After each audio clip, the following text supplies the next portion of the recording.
पिछले कुछ दिनों से हो रही बारिश के कारण सिलीगुड़ी ईस्टर्न बाईपास संलग्न पूर्वचैनपाड़ा इलाका जलमग्न हो गया है, जिससे इलाके के निवासियों को परेशानियों का सामना करना पड़ रहा है।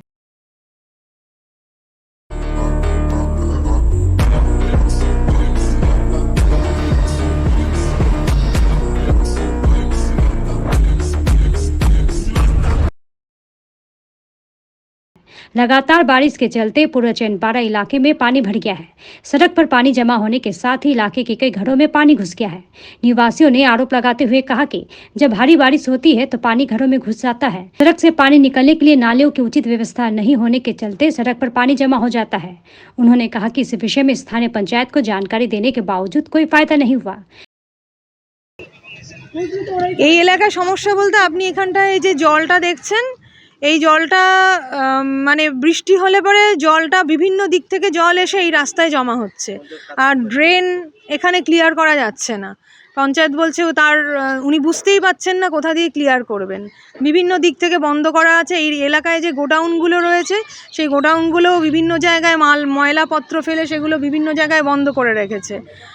আর যে এখন হচ্ছে মেন রাস্তার উপর দিয়ে জল যাচ্ছে, আর মেন রাস্তার উপর দিয়ে জল যাচ্ছে, আর আমাদের এই লাইনে যে জলটা রয়েছে এটা এখন অন্য রাস্তার জলগুলোও আমাদের এখানে এসে জমা হচ্ছে। জমা হয়ে বাড়িতে ঢুকে বেডরুমে আমাদের সবার বাড়িতে রান্নাঘরে সবার মানে বসার ঘরে বলুন সব জায়গায় জল ঢুকেছে। বিকল্প রাস্তা তো এটা তো পঞ্চায়েত বলতে পারবে, ঠিক আছে, পঞ্চায়েতের লোকজনই বলতে পারবে, কারণ এখানে অলরেডি রাস্তাগুলো স্যাংশন হয়ে গেছে, রাস্তা এবং ড্রেন স্যাংশন। কিন্তু এখানে একটা যে ড্রেনটা বানিয়েছে, আপনি এটা হয়তো ছবি তুলে নিয়ে যাবেন, এই ড্রেনটা টোটালি আনসাইন্টিফিক্যালি বানানো হয়েছে।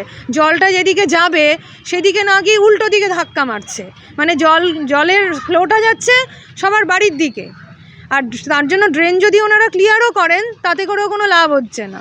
হ্যাঁ, পঞ্চায়েত আমাদের সাথে সকাল থেকেই ছিলেন, ওনারাও দেখছেন, কিন্তু এই জল বার করার কোনো বিশেষ বুদ্ধি পাচ্ছেন না।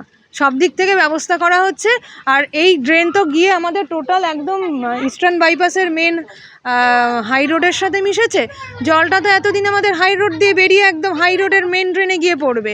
সেই জলটাই যদি আটকে থাকে, পুরো রাস্তা ড্রেন পুরো স্ট্যাগন্যান্ট হয়ে আছে, জলগুলো পুরো জমে আছে। মানে এরপরে যদি আজকে রাত্রে আরও ভারী বৃষ্টি হয় তাহলে আমরা একদম বেডরুমের মধ্যে জলে ভাসন্ত অবস্থায় থাকবো, এছাড়া আর কোনো উপায় নেই। সমস্যা আমাদের ঘরে তো ঘরে জল ঢুকে যাচ্ছে, হ্যাঁ, আর মেন সমস্যা আমাদের ওই সাইডেও ড্রেন নাই, এই সাইডেও ড্রেন নাই, হ্যাঁ, আর জলটা পাস হতে পারছে না। আর ড্রেন নাই দেখে আমাদের জলটা পাস হচ্ছে না, এইটাই আমাদের সমস্যা, আর ওই জন্য জল ঢুকে যাচ্ছে। হ্যাঁ, প্রধানদেরকে বলছি, ওনারা বলছে যে আমরা দেখছি, পয়সা আসলে আমরা ড্রেন করে দিব, এটাই ওনারা বলছে। রাস্তা মনে হয় বেরো হচ্ছে না, মানে রাস্তা তো বন্ধ হয়ে আছে ওই সাইড দিয়ে, মানে সোজা যে জলটা যাবে না ওই সাইড দিয়ে বন্ধ হয়ে আছে, মানে মাটি দিয়ে বন্ধ করে রাখছে। হালকা একদম পড়লে না, একটু বেশি বৃষ্টি পড়লে মানে জল ঘরের ভেতর উঠে যাচ্ছে। মানে মেন সমস্যা হচ্ছে দুই সাইডেই ড্রেন নাই, তাহলে মানে জলটা উঠবেই ভিতরে। আর প্রতি বছর মানে 5-6 বছর ধরে তারও বেশি এরকম সমস্যা হয়ে যাচ্ছে। আর আমরা পঞ্চায়েতকে বলে যাচ্ছি, উনি বলতেছে যে হ্যাঁ পয়সা আসলে আমরা ঠিক করে দিব, কিন্তু রাস্তাটা একটু করে দিচ্ছে, কিন্তু ড্রেনটা করে নাই। অন্যবার তো তাও নেমে যায়, এবার তো নামছেই না। ড্রেন টেন কিচ্ছু কাটা নাই, কি করব। খুব সমস্যা, খাওয়া দাওয়ার সমস্যা, অন্য বাড়ি থেকে রান্না করে এনে খাইতে দিচ্ছে, রান্নাবাড়িও করতে পারছে না। পঞ্চায়েতকে জানানো হয়েছে, পঞ্চায়েত সকালবেলা আসছিল, এসে বলে গেল রিপোর্টারকে ডেকে আমরা এখন কি করব, এখন তো মাটিও ফেলতে পারবো না, রিপোর্টারকে ডেকে দেখাতে। এখন কি করে বলবো, কিছুই তো বুঝতে পারছি না। হ্যাঁ, আমার একটাই কথা যে আমাদের পঞ্চায়েতকে সরকার সহযোগিতা করুক, যাতে আমাদের এই ড্রেনগুলোর কাজ হয়। আমাদের এইটাই, পঞ্চায়েতকে সহযোগিতা করুক এই ড্রেনটা করার জন্য। ড্রেনের জন্য আমরা 20 বছর থেকে জলের তলে, একদম প্রত্যেক বছরে জল ঢুকবে। ঠিক আছে, এবার তাও জলটা নেমে যায়, তো এবার জলটা ওঠার পরে না জলটা মানে বেরোচ্ছে না, মানে থেমে আছে ওখানটায় জলটা। মানে নর্মালি হয় বৃষ্টি হয় 1-2 ঘন্টা থাকে, আবার নেমে যায়, কিন্তু ব্যাপার হলো এবার নামছে না, কারণ ড্রেনটাও সেরকম ক্লিয়ার নেই। তো এটাই মেনলি একটা প্রবলেম হয়ে যাচ্ছে এই জলটা। এখন তো মানে এইদিকে কয়েকটা রাস্তা আছে, মানে ড্রেনটা দেখেন এখানে, মানে ড্রেনটা কি হয়েছে, মানে ড্রেনটা ঠিকভাবে করা নেই।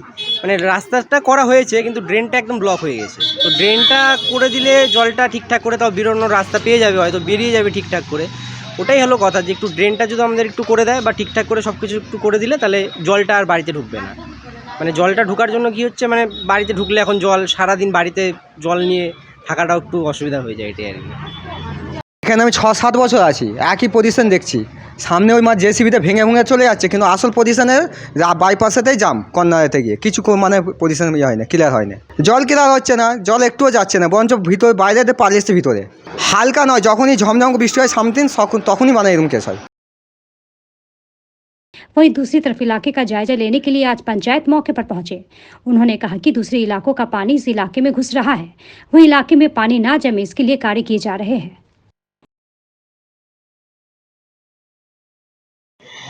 এবার যে কথাটা আপনি বললেন যে পঞ্চায়েত ঠিক করে কাজ করছে না, এটা তো মানে আমি বলবো এদেরকে দিয়ে বলাবো, কারণ এটা কতটা ঠিক কতটা ভুল এরাই বলতে পারবে। কারণ বর্ষার আগে আমি রীতিমতো জেসিবি দিয়ে কাজ করিয়েছি, এনারাও বলবে যে এনারা এখনও সেটা বলছে যে বর্ষাতে এরা ফেস করেনি, ফেসটা এখন করছে।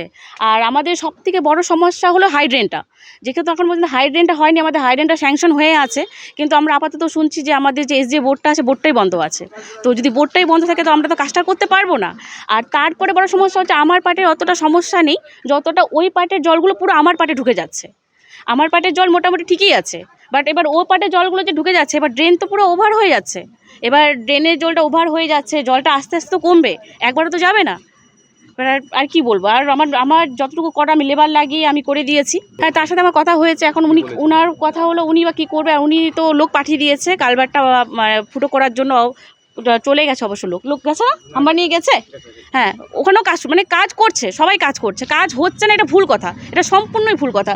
আমাদের এখন 100 দিনের কাজ হচ্ছে না, এটা সবাই জানে, মানে এটা সবাই জানে যে আমাদের কেন্দ্র থেকে 100 দিনের কাজটা বন্ধ রাখা হচ্ছে। অঞ্চল থেকে যেইভাবে 5টা 10টা করে লেবার দেওয়া হয়, আমরা সেভাবে করেই কাজ করি। আর এত বড় পার্টে ওই 5টা 10টা করে লেবার দিয়ে কাজ করানো আমাদের পক্ষে সম্ভব হয় না।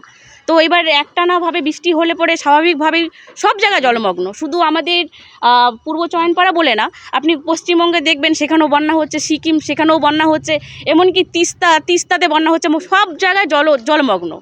বা শুধু যে এটাই ব্যতিক্রম যে সব জায়গায় ঠিক আছে, পূর্ব চয়নপাড়া ডুবে গেছে, সেটা না, কাজ সব জায়গায় হচ্ছে।